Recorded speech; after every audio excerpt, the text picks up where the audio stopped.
मीरपुर माथेलो वेझो अताई डॉक्टर पारां मुअल करार ॾिनल नौजवान गुसल ॾियण दौरान होश में अची वियो। डॉक्टर जी संगीन लापरवाही सबब नौजवान कुछ देर खां पोइ दम ॾेई छॾियो। अफ़सोसनाक वाक़ियो ॻोठ ग़ुलाम हुसैन लग़ारी में पेश आयो। छंछर जी राति दिल जो दौरो पवण करे नौजवान अरशद लग़ारी खे अताई डॉक्टर ॾांहुं नियो वियो, जंहिं खेसि मुअल करार ॾिनो।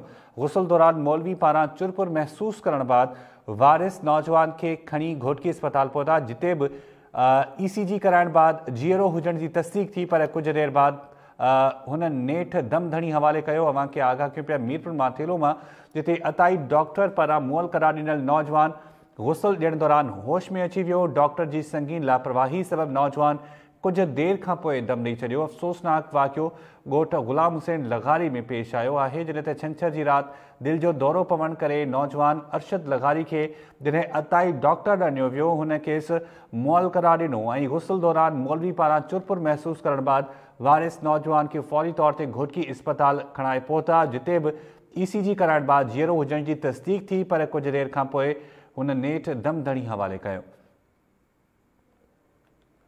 वहाँ आगाह कयो पिया मीरपुर माथेलो मां, जिते अताई डॉक्टर पारां मुअल करार ॾिनल नौजवान गुसल ॾियण दौरान होश में अची वियो।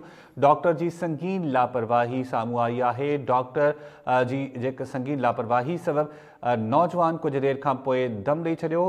अफ़सोसनाक वाक़ियो ॻोठ ग़ुलाम हुसैन लग़ारी में पेश आयो। अवां खे इहा ख़बर ॾियो पिया नाज़रीन, ECG खां कुछ देर बाद नौजवान अरशद लग़ारी नेठ दम धणी हवाले करे छॾियो।